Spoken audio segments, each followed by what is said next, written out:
Ada kesalahpahaman yang sering terjadi. Setelah seseorang merasakan hening dan rasa pulang itu, dia pikir perjalanan selesai. Padahal justru fase yang paling sulit baru dimulai, yaitu kembali hidup seperti biasa. Bangun pagi, kerja, ngurus uang, ketemu orang dengan ego masing-masing, konflik, kekecewaan, ekspektasi. Dunia nyata tidak berubah hanya karena kamu mulai sadar. Dan disinilah ujian sebenarnya. Bisakah kamu tetap hadir di tengah kekacauan hidup?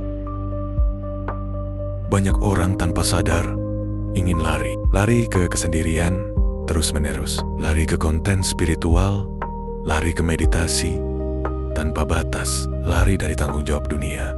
Karena di dalam dunia, ego mudah aktif lagi, identitas lama muncul, reaksi lama muncul, luka lama muncul, dan mereka berpikir, aku kok balik lagi ya?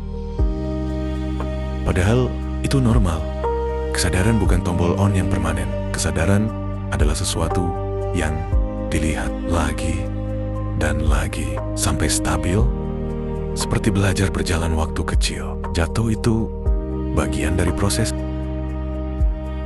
Al-Ghazali pernah menekankan bahwa kedekatan kepada Tuhan bukan cuma di ruang ibadah, tapi dalam aktivitas hidup sehari-hari, makan, bekerja, berinteraksi. Semua bisa jadi tempat hadirnya kesadaran. Justru disitulah kedewasaan spiritual diuji. Bukan saat duduk hening sendirian, tapi saat kamu disalahpahami orang dan tetap sadar, saat emosi muncul dan kamu melihatnya tanpa langsung tenggelam.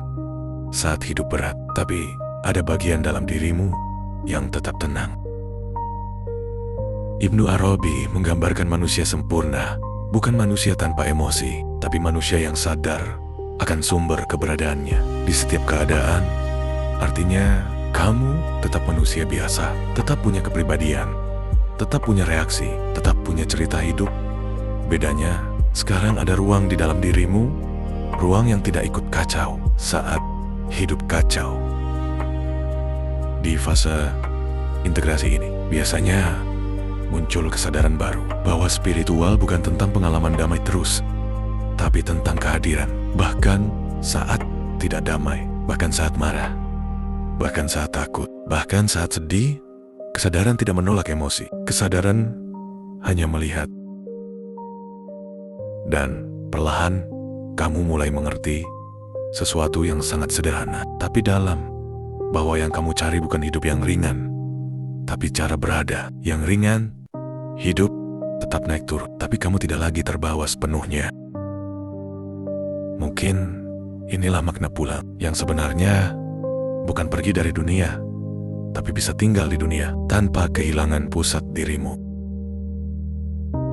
Kalau kamu sampai di titik ini, perjalananmu belum berakhir, tapi fondasimu sudah berubah. Dan dari sini, hidup mulai terasa lebih jujur, lebih nyata, lebih manusia. Kalau perjalanan ini diikuti sampai titik paling dalam, biasanya muncul satu pertanyaan yang tidak bisa dihindari lagi. Bukan tentang dunia, bukan tentang identitas, bukan tentang luka, tapi tentang keberadaan itu sendiri. Aku ini sebenarnya siapa? Bukan secara nama, bukan peran sosial, bukan kepribadian, tapi yang paling dasar, yang hidup di balik semua pengalaman ini.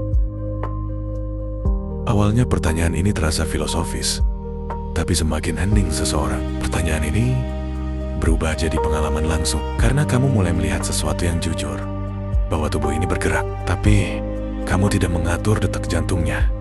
Pikiran muncul, tapi kamu tidak memilih semua pikiran itu. Emosi datang tanpa kamu undang, bahkan napas pun terjadi dengan sendirinya. Lalu muncul kesadaran halus bahwa hidup ini sedang terjadi dan kamu bukan sepenuhnya pelaku. Ada sesuatu yang lebih besar yang menjalankan semuanya. Ibnu Arabi pernah mengisyaratkan realitas ini dengan kalimat sederhana, tapi dalam, bahwa tidak ada yang benar-benar berbuat kecuali dia. Manusia hanya tempat terjadinya perbuatan. Bukan berarti manusia tidak punya tanggung jawab, tapi Keberadaan manusia bergantung total pada sumber kehidupan setiap detik. Di titik ini biasanya muncul rasa yang sulit dijelaskan, campuran antara kecil dan damai, seperti menyadari, oh, selama ini aku tidak sendirian menjalani hidup. Ada kehidupan yang hidup melalui dirimu.